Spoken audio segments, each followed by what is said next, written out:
Hello viewers, welcome back. শুরু করতে যাচ্ছি আমাদের ব্র্যান্ড নিউ বরিশাল অভিযান। ধান নদী খাল এই 3 নিয়ে বরিশাল। আর এখন আমরা যখন আপনাদের নিয়ে বরিশালের পথে প্রান্তরে ঘুরে বেড়াবো, তখন আপনারা এই কথাটির সত্যতার প্রমাণ বারবার পাবেন। বন্ধুরা, আমরা আমাদের বরিশাল অভিযান 3টি পর্বে সাজিয়েছি। আমাদের এই প্রথম পর্বটিতে থাকবে বর্তমান সময় পর্যটকদের কাছে অত্যন্ত জনপ্রিয় হয়ে ওঠা বরিশালের পেয়ারা বাগান। এর পরবর্তী পর্বটি হবে বরিশাল শহরভিত্তিক পর্ব, এবং সর্বশেষ পর্বটি সাজানো হয়েছে বরিশালের ঐতিহাসিক স্থানগুলো নিয়ে একটি স্পেশাল এপিসোড। তো বন্ধুরা, আসুন শুরু করা যাক বরিশালের আটঘর, কুড়িয়ানা এবং ভীমরুলি পেয়ারা বাগান এবং পেয়ারা বাজারকে নিয়ে তৈরি করা আমাদের এই পর্বটি। বন্ধুরা, এই এপিসোডের শুরুতেই আমরা আপনাদের জানিয়ে দিচ্ছি কিভাবে আপনারা পেয়ারা বাগানে যেতে পারবেন। বরিশাল থেকে আপনাকে প্রথমে বাসে করে যেতে হবে বানারীপাড়া। দূরত্ব 25 কিলোমিটার, ভাড়া পড়বে 30 থেকে 35 টাকা এবং সময় লাগবে 40 থেকে 45 মিনিট। রাস্তা যথেষ্ট ভালো। আর পথে পড়বে গুটিয়া মসজিদ, দুর্গাসাগর দিঘি। আপনি চাইলে চাখাড়ে শেরেবাংলার বাসভবন থেকে ঘুরে আসতে পারেন।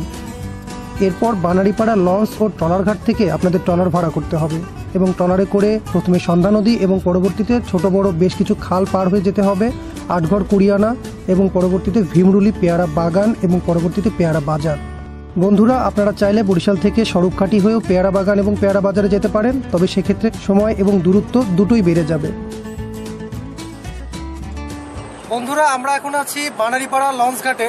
আপনারা যারা আটঘর, কুড়িয়ানা, ভীমরুলি এসব পেয়ারা বাগান, বাজার যাই বলুন না কেন দেখতে যাবেন, তাদেরকে বলবো এই বানারীপাড়া লঞ্চ ঘাট থেকেই আপনারা ছোট নৌকা হোক, ট্রলার হোক, এসব ভাড়া করবেন। এটা আপনাদের সুবিধা হবে। স্বরূপকাঠি থেকেও নিতে পারবেন, তবে এখান থেকে আপনারা আর একটু ভালোভাবে নিতে পারবেন। এখানে খরচ একটু কম পড়বে, যাই হোক। আর বরিশাল থেকে বানারীপাড়াটা কাছে হয়। স্বরূপকাঠি আপনাকে আরও দূরে যেতে হবে এবং আবার পিছনে ব্যাক করে আটঘর, কুড়িয়ানা দেখতে হবে। যাই হোক, আমরা ট্রলার ভাড়া করেছি। ট্রলারের ভাড়া এখানে 1000 থেকে 1500 এরকম পড়ে। আপনারা দরদাম করে নেবেন, দরদাম চলে এখানে। আর গ্রুপ করে আসলে ভালো, গ্রুপ করে আসলে ভাড়াটা সুন্দর শেয়ার করতে পারবেন। আমরা এখন আপনাদের পেয়ারা বাগান হয়ে পেয়ারা বাজারে নিয়ে যাব। পথে যা দেখতে পাবো দেখাবো, আর পথের সবকিছু আপনাদের দেখার জন্য আমন্ত্রণ। সাথে থাকুন। বন্ধুরা, আমাদের সাথে আছেন আমাদের ট্রলারের মামা, মিজান মামা। উনি আমাদের গাইড করে যে জায়গাগুলো আছে এখানে দেখার, ওইগুলো দেখাবেন। আপনারা আসুন, আমরা আমাদের যাত্রা শুরু করবো। যাত্রা আসুন।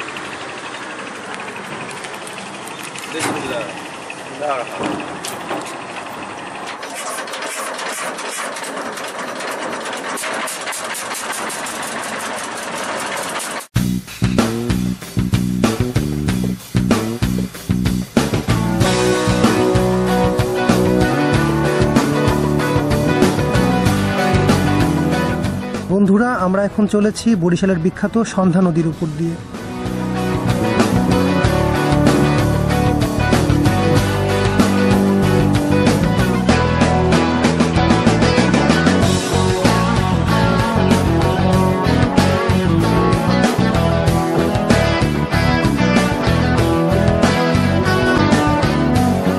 ভিউয়ার্স, সন্ধ্যা নদী পার হয়ে আমরা এখন একটি খালের ভিতর চলে এলাম। এরকম বেশ কিছু ছোট বড় খাল পার হয়ে আমাদের যেতে হবে নির্দিষ্ট গন্তব্যে। বরিশালের এই খালগুলোর সৌন্দর্য এতটাই, শহুরে পরিবেশে বড় হয়ে ওঠা ছেলেপেলেদের এটি দিতে পারে স্বর্গীয় প্রশান্তি। আর আমরা যারা গ্রামে বড় হয়ে উঠেছি, তাদের জন্য এই খাল ভ্রমণটা হতে পারে একটি অনন্য অভিজ্ঞতা। বরিশালের চারপাশে ছড়িয়ে ছিটিয়ে থাকা এসব নদী এবং খালবিলগুলো মূলত নদীমাতৃক বাংলাদেশেরই স্বরূপ। তো বন্ধুরা, দেখতে থাকুন নদীমাতৃক বরিশাল।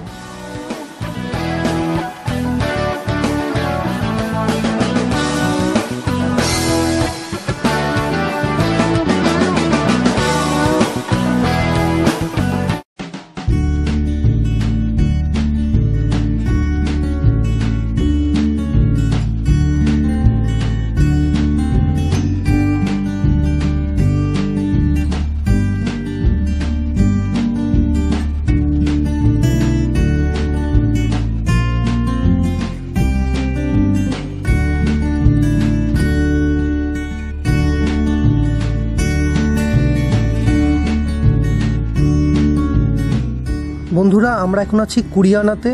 এখানে নির্দিষ্ট দিনে বাজার বসে, তবে আজকে হাটবার না হয় আমরা আপনাদের কুড়িয়ানার বাজারটি দেখাতে পাচ্ছি না।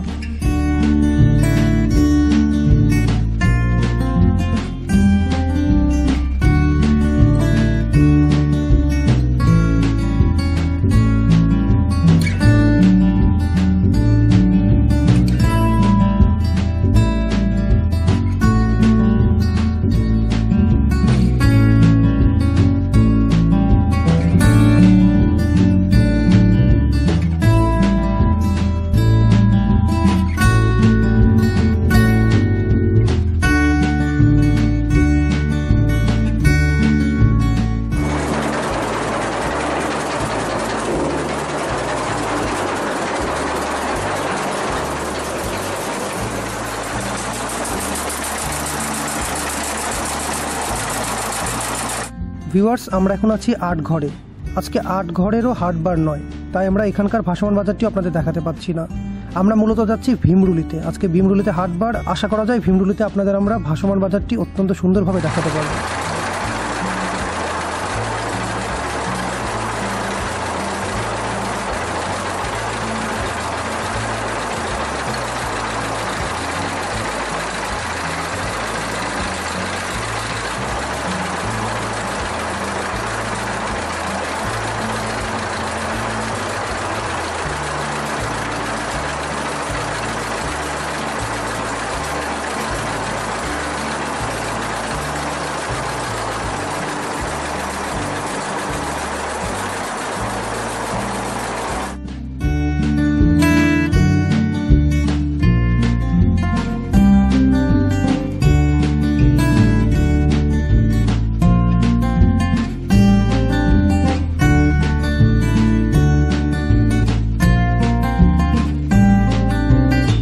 ভিউয়ার্স, আমরা এখন চলে এসেছি ভীমরুলি পেয়ারা বাজারের অনেক কাছাকাছি।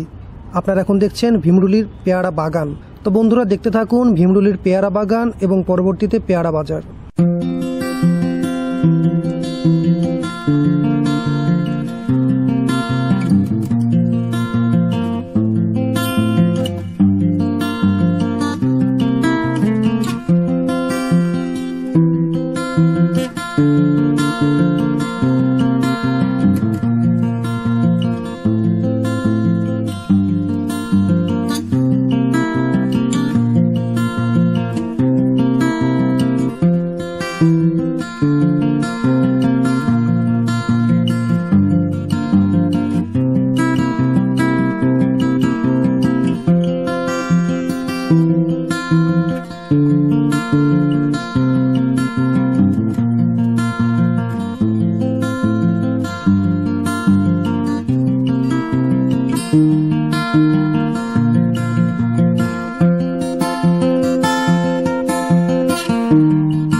বন্ধুরা, আমরা এখন আছি ভীমরুলি ফ্লোটিং মার্কেট, যেটা আর কি ভাসমান মার্কেট। সেখানে এদিকে দেখো,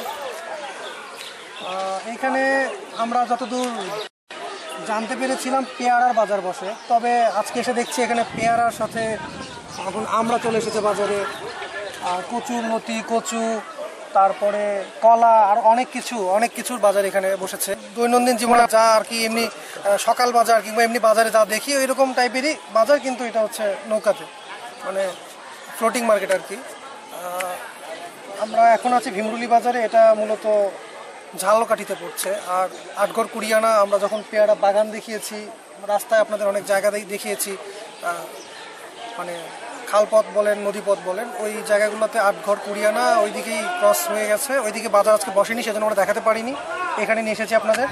আপনারা এখানে এসে কি দেখবেন, আপনাদের প্রশ্ন যে আমরা কি দেখতে এখানে আসবো। আসলে এখানে ফ্লোটিং মার্কেটটাই বড় কথা না, আপনার আসার পথে যে পথটা দিয়ে আসবেন আপনি, দুই পাশে গাছপালা, ছোট খাল বড় খাল, প্রথমে নদী, অসাধারণ। মানে আপনি যদি একান্ত শহরে বেড়ে ওঠা একজন ছেলে হন, ঢাকা কেন্দ্রিক ছেলে হন, এটা আপনাকে পুরো একটা স্বর্গের ছোঁয়া দিতে পারে। আর যদি গ্রামগঞ্জের ছেলে হন তারপরেও আপনার ভালো লাগবে, কারণ পরিবেশটা অনেক সুন্দর। আপনারা অবশ্যই এখানে একবার আসার চেষ্টা করবেন। আর দেখি ভাসমান মার্কেট সম্পর্কে মানে স্থানীয় কারো কাছে একটা ছোটো সাক্ষাৎকারের ব্যবস্থা করা যায় কিনা, আপনাদের আরও কিছু তথ্য দিতে পারি কিনা, কবে আসবেন, কখন আসবেন, মানে কি করলে ভালো হয়, কি ব্যবস্থা, এইসব ব্যাপারে আমাদের সাথে থাকুন। আর ভিডিওটি যদি ভালো লাগে তাহলে অবশ্যই আমাদের চ্যানেলটি সাবস্ক্রাইব করুন। আর আমাদের প্রিভিয়াস আরও অনেক ভিডিও আছে, এই ভিডিওগুলো দেখুন। Stay tune, stay safe.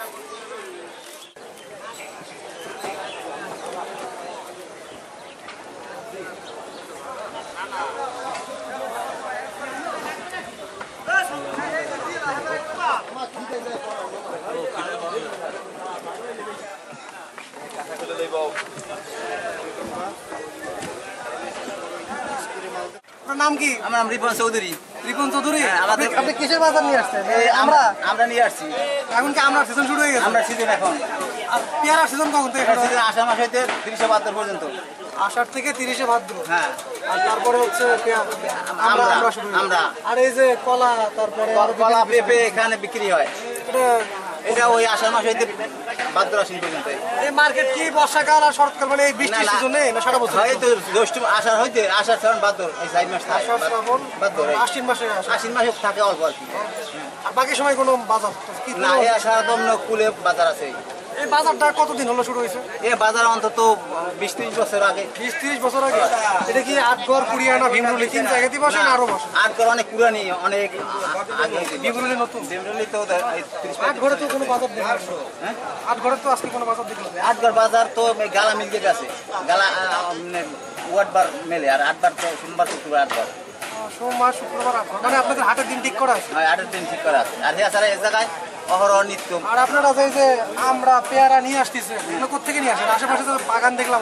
হয়, বাগানে আমরা কিনিয়া বিক্রি করি। আবার এই আপনারা কেনেন? আমরা বাগান কিনে বিক্রি করি। এখান থেকে কেনে কাটা? এখান থেকে কেনে? এখানে বিদেশি ডাকাইয়া পাইকার আসে। ঢাকায় বিভিন্ন ধরনের মানে এখানে এসে পাইকারি নিয়েছে, সেটা এটা যেমন একটা গোলা স্থান। বাকি সব আপনারা কি করেন মাসের বাকি 8 মাস? বাকি অন্য শাকসবজি আলুটি করি আমরা। ওগুলো এমনি স্থল ভাগে অন্য বাজারে জলাতে কান্দি খাইতে রবি শস্য সব চাষ করি। বর্ষার সময় হচ্ছে এই ভাসমান মার্কেটে, বর্ষার সময় ভাসমান মার্কেটে বিক্রি হয়।